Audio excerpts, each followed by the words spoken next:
Good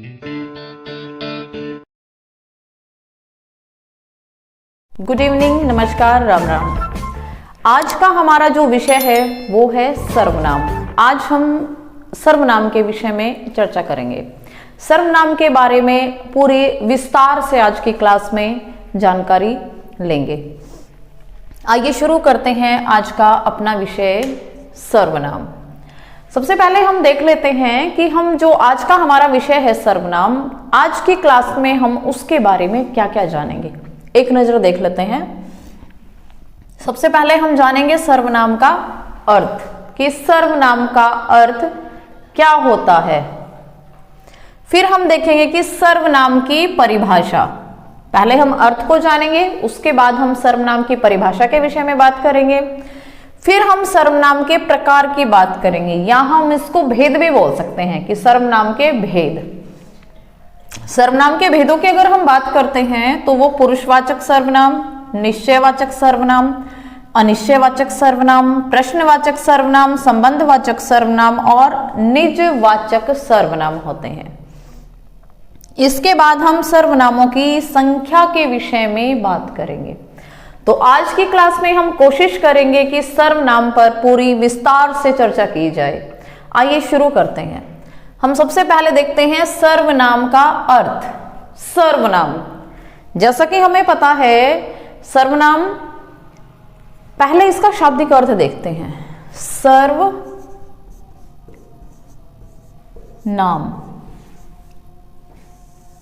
ये जो शब्द है सर्वनाम, सर्वनाम, सर्व और नाम दो अलग अलग शब्दों से मिलकर बना है।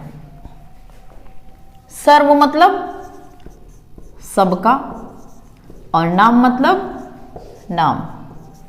ठीक है, सर्व सबका, नाम मतलब नाम, यानी कि सबका नाम। सर्वनाम क्या है? सबका नाम। या हम कहें कि सर्वनाम का जो शाब्दिक अर्थ है वो है सबका नाम, क्योंकि हमें पता है सर्वनाम क्या होते हैं। अगर हम परिभाषा की बात करें, सर्वनाम की परिभाषा क्या है, तो हम कहते हैं कि जो शब्द संज्ञा के स्थान पे प्रयोग होते हैं उन्हें हम सर्वनाम शब्द कहते हैं। क्यों? क्योंकि अगर हम बार बार संज्ञा शब्दों का प्रयोग करते रहेंगे, किसी व्यक्ति का बार बार नाम लेते रहेंगे, वह शब्द का यूज नहीं करेंगे, यह शब्द का यूज नहीं करेंगे। जैसे कि कुछ एग्जाम्पल देखते हैं। राम एक अच्छा लड़का है, राम खाना खाता है, राम सोता है, राम खेलता है। इस तरह से बार बार हम जो ये अलग अलग वाक्य बोल रहे हैं और इनमें बार बार हम क्या बोल रहे हैं, एक ही बात को बोल रहे हैं। राम ये कर रहा है, राम वो कर रहा है, राम सोता है, राम खाता है। इसकी बजाय अगर हम इनको ऐसे बोले कि राम एक अच्छा लड़का है, वह खाना खाता है, वह खेलता है, वह सोता है ना। राम की जगह हमने क्या किया, अब राम को हमने रिप्लेस कर दिया किस शब्द से? वह से।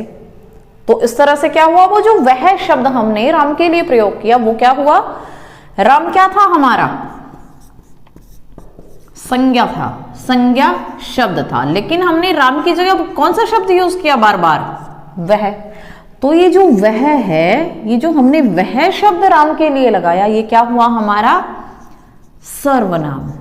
तो इस तरह से हमने क्या बात की कि संज्ञा के स्थान पर जिन शब्दों का हम प्रयोग करते हैं, संज्ञा के स्थान पे जिन शब्दों का प्रयोग होगा वो क्या कहलाएंगे? हमारे सर्वनाम शब्द। ठीक है, तो इस तरह से ये सर्वनाम की परिभाषा हमने जानी कि जिन शब्दों का प्रयोग संज्ञा के स्थान पर किया जाता है उन्हें हम सर्वनाम कहते हैं। ठीक है, और समझने के लिए सीधी सी बात, सर्वनाम मतलब सबका नाम। कोई व्यक्ति हो, कोई वस्तु हो, कोई घटना हो, ठीक है, कोई जगह हो, उन सब के लिए जहां जब हम संज्ञा की जगह कोई और शब्द यूज करेंगे तो वो कौन सा शब्द होगा? वो होगा सर्वनाम शब्द। अब बात करते हैं सर्वनाम के प्रकार की, कि जो सर्वनाम है उसके कितने प्रकार होते हैं। सबसे पहले ये जानेंगे कि कितने प्रकार होते हैं, या भेद भी आप इसको बोल सकते हैं। ठीक है, सर्वनाम के 6 भेद होते हैं। क्लियर? अब इनको डिटेल से जानेंगे, डिटेल से हम इनकी बात करेंगे। ये जो हमने प्रकार की या भेद की बात की है कि सर्वनाम के 6 भेद होते हैं, तो देख लेते हैं, थोड़ा सा इनको विस्तार से जानने की कोशिश करते हैं कि कौन कौन से हैं। पहले इनके नामों की बात करते हैं। जो भेद हैं वो पहला है पुरुषवाचक सर्वनाम, फिर हम बात करते हैं निश्चयवाचक सर्वनाम की, फिर हम कहते हैं अनिश्चयवाचक सर्वनाम, फिर आता है प्रश्नवाचक सर्वनाम, और फिर आता है संबंधवाचक सर्वनाम, और अंत में हम बात करते हैं निजवाचक सर्वनाम के। इस तरह से ये 6 हमारे सर्वनाम के प्रकार या सर्वनाम के भेद हैं। ठीक है, आइए इनको थोड़ा सा विस्तार से जानते हैं। पहले हम पुरुषवाचक सर्वनाम की बात करेंगे। पुरुषवाचक सर्वनाम,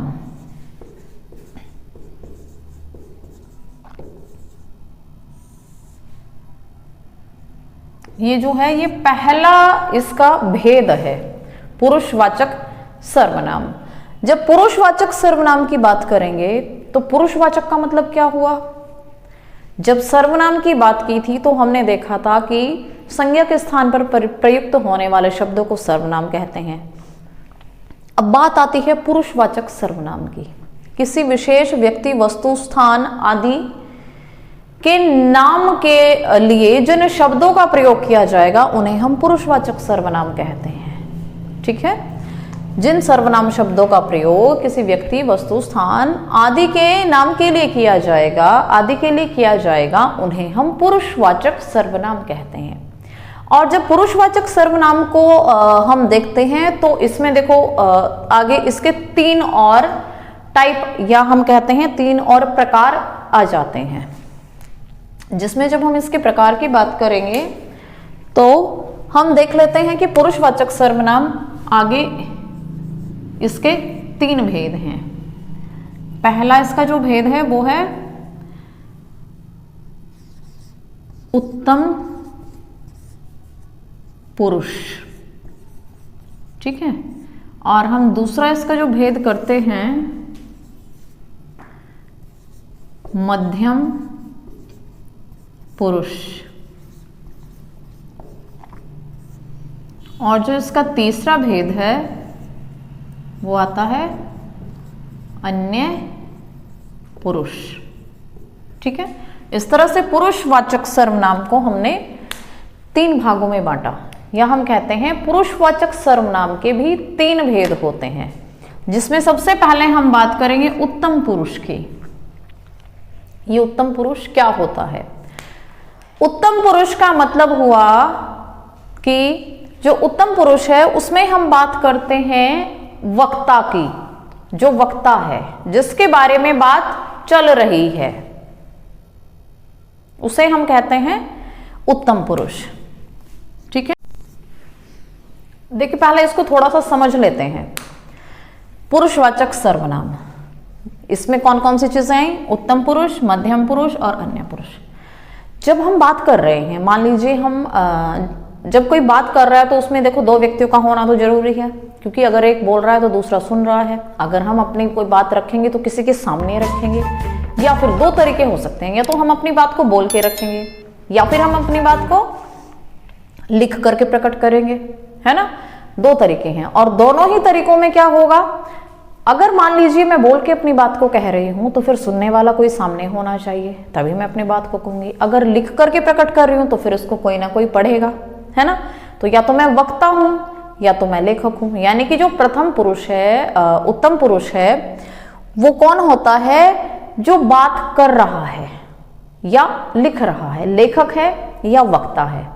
ठीक है, और साथ में देखो जब हम बात कर रहे हैं, जब एक व्यक्ति बोल रहा है तो कोई ना कोई सुन रहा है सामने वाला। वो जो सामने वाला है, जो सुनने वाला है, श्रोता है, वो कौन है? मध्यम पुरुष। ठीक है, पहला कौन? वक्ता या लेखक, और दूसरा कौन? या तो श्रोता है या फिर पाठक है। अगर लिख करके मैंने अपनी बात को कहा है तो फिर कोई उसे पढ़ रहा है ना, पढ़ करके पाठक बात को समझ रहा है।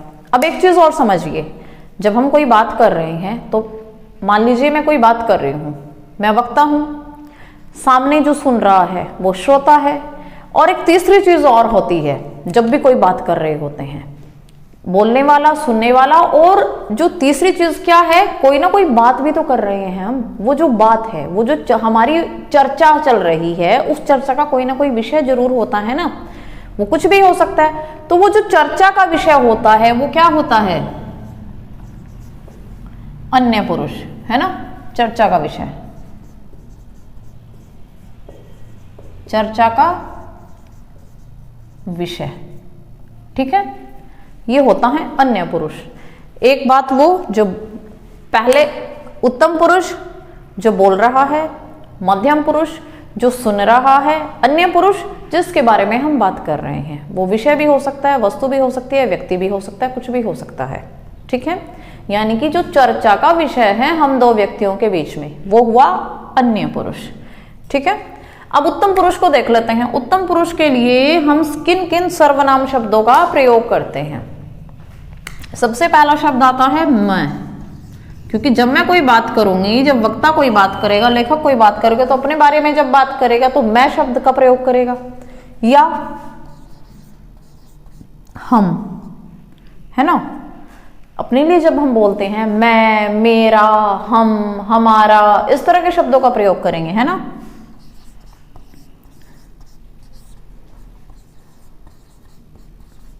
आदि, है ना।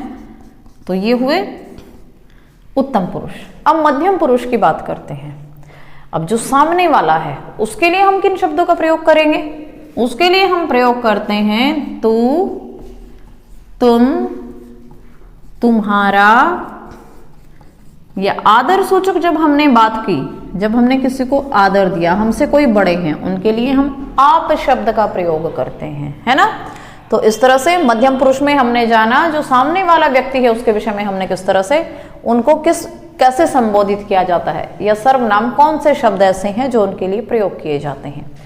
अब हम बात करते हैं अन्य पुरुष की, जो हमारी चर्चा का विषय था, या हम कहें कि वक्ता ने जो बात श्रोता को कही, तो आखिर कुछ बात तो थी ना इन दोनों के बीच में। अगर बात चल रही है तो कोई ना कोई विषय तो था ना यहाँ पे। तो वो जो विषय था, वो जो टॉपिक था हमारी बात का, वो चर्चा का विषय, वो होता है अन्य पुरुष, ठीक है। कुछ भी हो सकता है, ये है, वह है, ये, वे, है ना, इस तरह से। उसका, उसके, इत्यादि। तो ये तो हमने बात की पुरुषवाचक सर्वनाम की, कि पुरुषवाचक सर्वनाम में अगर हम इसको डिटेल से जानते हैं तो पुरुषवाचक सर्वनाम के 3 भेद होते हैं, जिसमें हम उत्तम पुरुष, मध्यम पुरुष और अन्य पुरुष के विषय में बात करते हैं। और जिनके लिए हम सर्वनाम शब्दों का प्रयोग, किन किन सर्वनाम शब्दों का प्रयोग करते हैं, उनके बारे में हमने जाना। और अगर आप चाहें तो इसका स्क्रीनशॉट ले सकते हैं, क्योंकि इसको फिर रब करके दोबारा से यहां और लिखना पड़ेगा। आप स्क्रीनशॉट ले सकते हैं।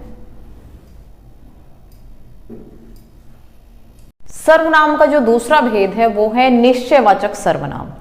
निश्चयवाचक सर्वनाम नाम से ही पता चल रहा है कि निश्चित व्यक्ति, वस्तु, स्थान आदि का बोध कराने वाले जो शब्द, सर्वनाम शब्द हैं, वो निश्चयवाचक सर्वनाम कहलाते हैं, ठीक है।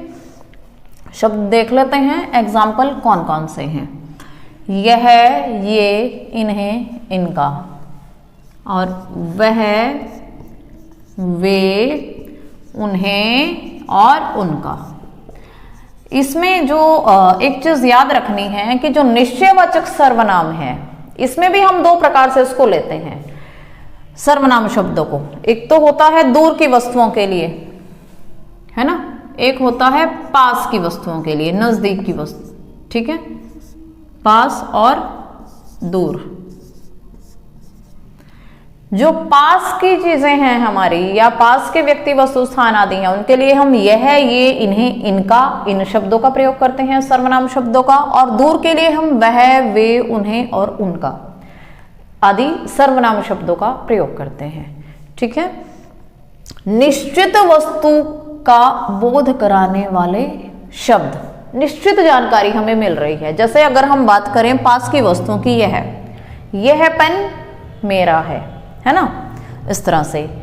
यह पुस्तक मेरी है, यह मेरी क्या है, यह मेरा दुपट्टा है, इस तरह से। मतलब निश्चित जानकारी है ये किसकी है और पास की चीजें हैं। अब बात करते हैं दूर की, वह। लेकिन देखो चीज दूर हो सकती है, हो सकता है हमारे पास ना हो, लेकिन हमें निश्चित रूप से जानकारी है कि वो चीज है किसकी, है ना। जैसे हम बात करते हैं वह खेत राम के हैं, वह राम की पुस्तक है, और वह कार मोहन की है, ठीक है। मतलब चीज दूर हो सकती है, लेकिन जानकारी हमें निश्चित रूप से है कि आखिर जो भी चीज है, चाहे वो पास है चाहे वो दूर है किसकी, जानकारी निश्चित है। तभी इसका नाम है निश्चयवाचक सर्वनाम, ठीक है। यह पेन उन्हें दे दो, हमें पता है किसे देने हैं, इन्हें यहां बुलाओ, है ना, इन्हें मेरे पास बुलाओ। मतलब हमें पता है वो इन्हें कौन है, निश्चित रूप से पता है। तो इस तरह से ये हुआ हमारा निश्चयवाचक सर्वनाम का तीसरा भेद होता है अनिश्चयवाचक सर्वनाम। अनिश्चयवाचक, जैसा कि हमें नाम से ही पता चल रहा है, अनिश्चय मतलब निश्चित नहीं है। यानी कि जब किसी वस्तु, व्यक्ति, घटना के विषय में जो जानकारी है वो अनिश्चित है, तो उसे हम क्या कहते हैं, अनिश्चयवाचक सर्वनाम। इसके लिए 3 शब्दों का प्रयोग किया जाता है, सर्वनाम शब्दों का, कोई, किसी और कुछ, ठीक है। कोई, किसी और कुछ।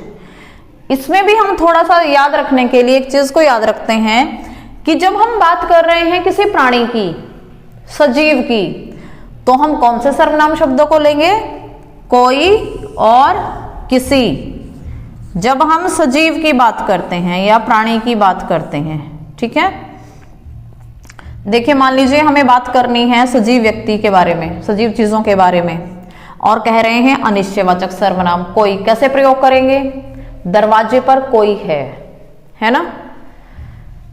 किसी, किसी ने मेरा पेन चुरा लिया, किसी ने एक बच्चे को थप्पड़ मार दिया। मतलब कौन होगा, सजीव ही होगा, कोई प्राणी ही होगा, कोई व्यक्ति ही होगा, है ना। हमने बात की कोई, वो भी किसी ना किसी व्यक्ति के बारे में ही बात की, या हम कहीं किसी सजीव के बारे में बात की।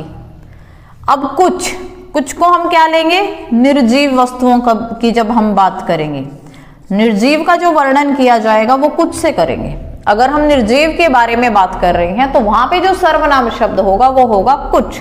यानी कि मुझे कुछ चाहिए, ठीक है। या मैं कहूं कि दूध में कुछ पड़ा है। अब वो सजीव चीज तो हो नहीं सकती, निर्जीव ही हो सकती है ना। तो हम कोशिश करते हैं इनको थोड़ा सा अच्छे से कि अनिश्चयवाचक जब हमें निश्चित रूप से जानकारी नहीं है, अनिश्चित है जानकारी, तब हम क्या प्रयोग करेंगे, इन 3 सर्वनाम शब्दों का, कोई, किसी या कुछ। यह पुस्तक किसकी है, हमें नहीं पता, यानी कि हमने क्या किया, किसी, है ना। और जब हम प्रयोग करेंगे निर्जीव के लिए तो कुछ का हम यूज करेंगे। तो ये है अनिश्चयवाचक सर्वनाम। तो इस तरह से आज की क्लास में हमने सबसे पहले सर्वनाम के अर्थ के बारे में जाना कि सर्वनाम का अर्थ क्या होता है, फिर हमने सर्वनाम की परिभाषा को जाना, फिर हमने सर्वनाम के 3 भेदों के विषय में विस्तार से जानकारी ली। बाकी जो बचे हुए भेद हैं अगर एक ही वीडियो में हम करेंगे तो वो बहुत लंबा वीडियो हो जाएगा, इसलिए अगला जो इसका सेकंड पार्ट आएगा हम उसमें कोशिश करेंगे इसके अगले जो बचे हुए हमारे 3 और भेद हैं उनके बारे में विस्तार से उसमें चर्चा करेंगे। आज के लिए इतना ही। Thank you all.